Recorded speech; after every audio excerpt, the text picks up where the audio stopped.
Let's go on the record. Now, what if I told you that 6 corporations control 90% of everything you watch, read, and listen to? That BlackRock, Vanguard, and State Street are the largest shareholders in nearly every single company in the S&P 500. That while conservatives and liberals fought through lockdowns, billionaires gained $2.1 trillion, while around 159,000 smaller restaurants permanently closed. Maybe left versus right isn't actually a battle. Maybe it's a professional wrestling match for the billionaire class. Today, we are going to be talking about manufactured outrage, how it works, what it is, and who is really pulling the strings, and why your anger, regardless of which side of the political spectrum that you are on, is making the same people rich. Before we get into it, don't forget to subscribe to the channel for a new deep dive every Thursday and Sunday.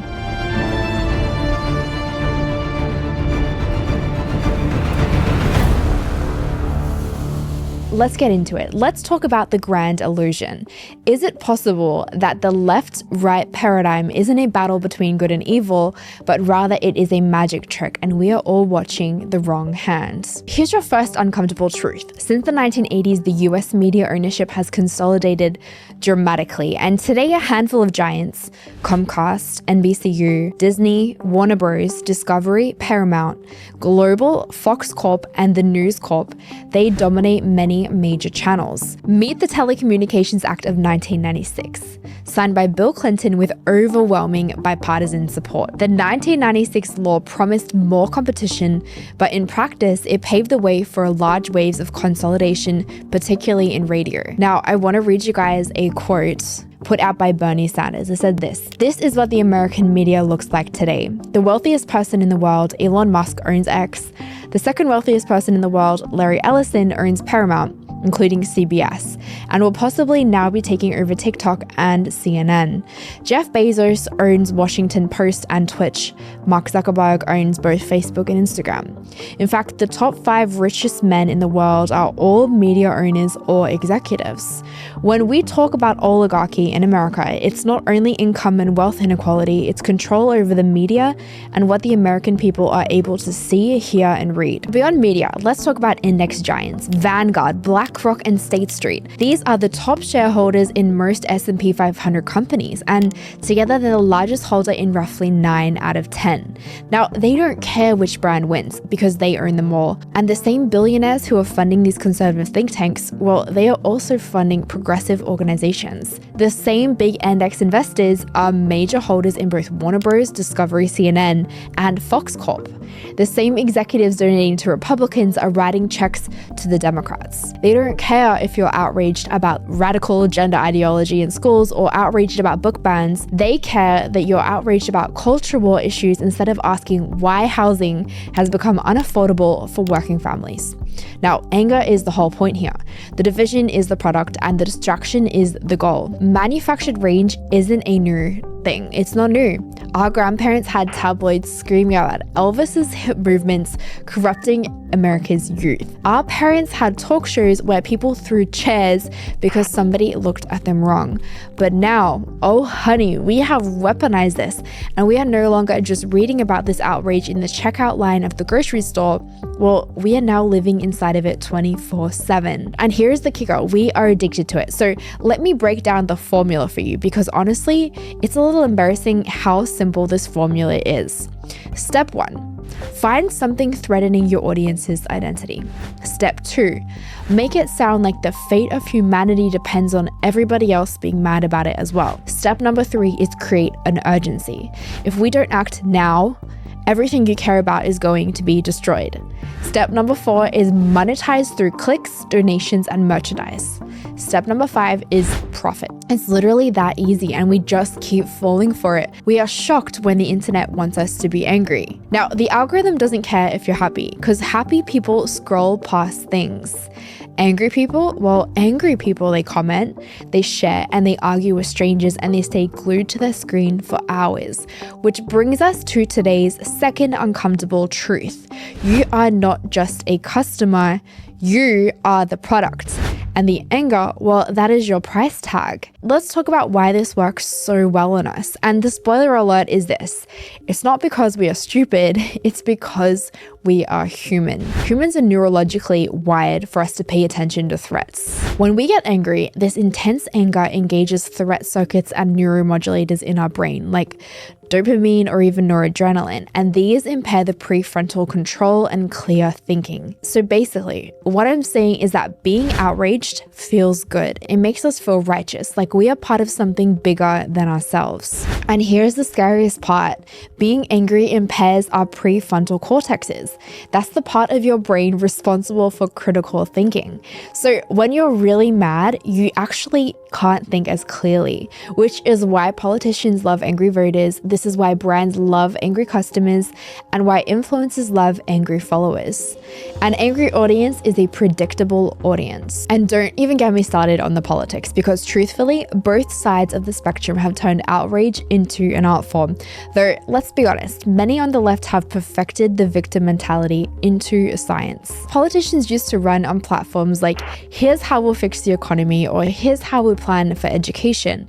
Now they run on platforms like, look how terrible the other side is and be afraid of everything. Liberal politicians tell us conservatives are going to take away our rights and ruin democracy, while conservative politician tells us that liberals are going to destroy traditional values and indoctrinate children. And you know what? The conservatives are usually right about that second part. But here's the thing, they're both fundraising off the fear that they're creating, because fear and anger are way more motivating than hope and actual policy solutions.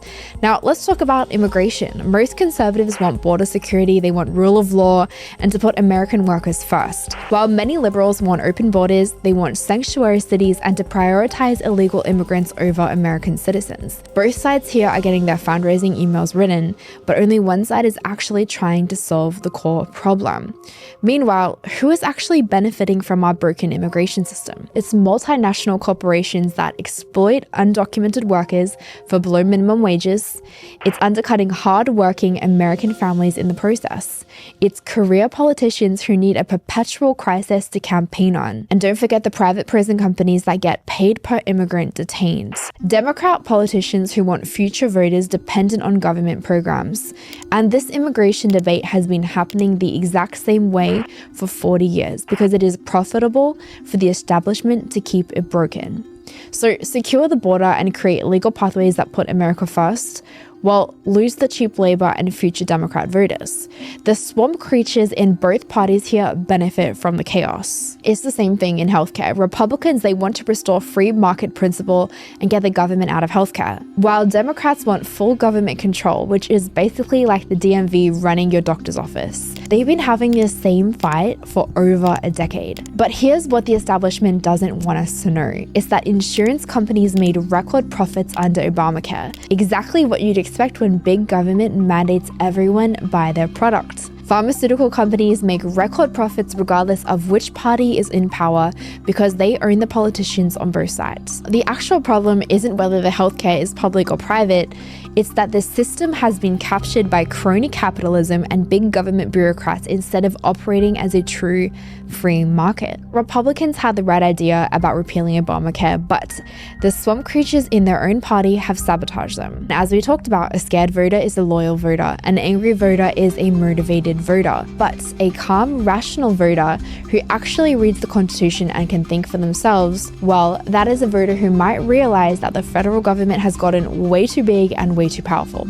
And the establishment just can't have that. So instead we get daily manufactured crises. Everything is either going to save America or it's going to destroy it. There is no middle ground anymore between Orange Man bad and democracy dies in darkness. There is no nuance, there is no room for, well, maybe we could follow the Constitution and let states handle most of this. There is just pure, unfiltered, emotional manipulation designed to keep us glued to our screens, donating to politicians. Let me show you how this works with the most obvious example from very recent history.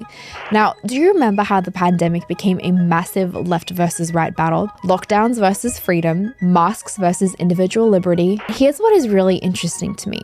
While we were were fighting about mask mandates, the largest wealth transfer in human history. Well, it happened right before our eyes, and many people didn't even know that it happened. From March 18th, 2020 to October 15th, 2021, US billionaires' net worth, it rose by about $2.1 trillion.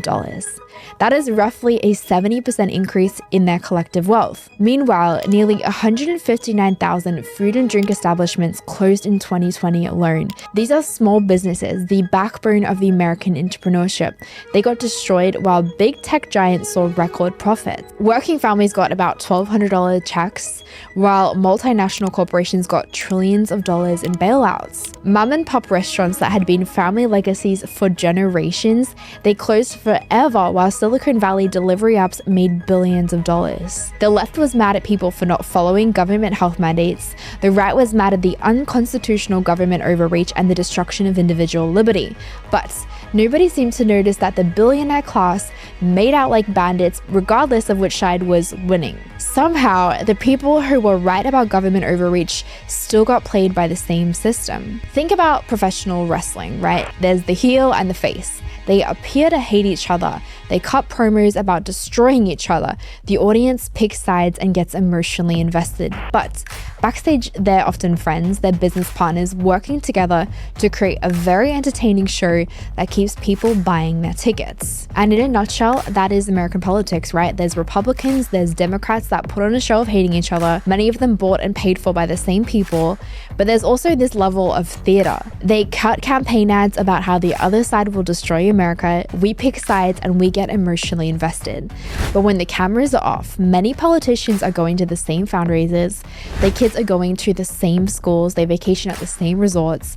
And here's the thing, the policies that actually matter to their donors, the tax structures, the trade deals, the regulatory frameworks, well, it's interesting that they stay remarkably consistent regardless of who is in office. The show changes, but the script stays the same. Speaking of seeing clearly through a manufactured drama, today's episode is brought to you by Lumiér Label. These are blue light glasses reimagined. If you're like me and you are spending hours researching what is real versus manufactured outrage, well, you are staring at screens way too much. And all that blue light makes you more irritable, it disrupts your sleep exactly when you need the mental clarity to see through the manipulation. Lumiér Label is one frame, 4 ways to wear it, 3 magnetic lenses, blue light blocking, polarized lenses in yellow, blue, or black. You can switch lenses in seconds. So head to lumierlabel.com and use the code on the record for $20 off. Because while we're seeing through political theater, we may as well be protecting our eyes. Let me go off the record for a minute and get really real with you. Now, as someone who tries to follow Christ in all of this madness,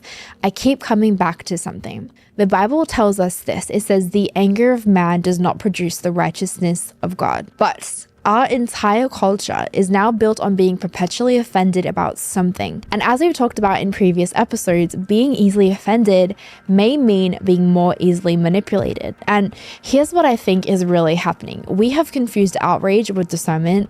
We've confused being angry with being righteous. We've confused fighting with everybody online with actually standing for something. And I was at church on the weekend and my pastor said it best when he said this. He said, self-righteous condemnation is knockoff holiness.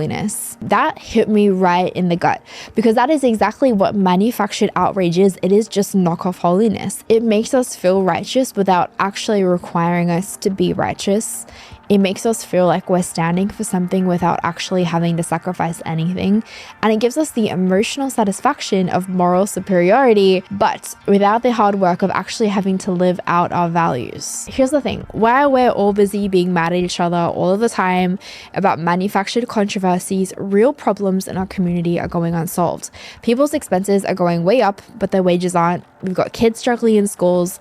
Elderly people are lonely. Families are falling apart. Small businesses are struggling. They want to keep us distracted. They want to keep us fighting each other instead of actually making a difference. Maybe the most rebellious thing we can do right now is to refuse to be outraged just on command.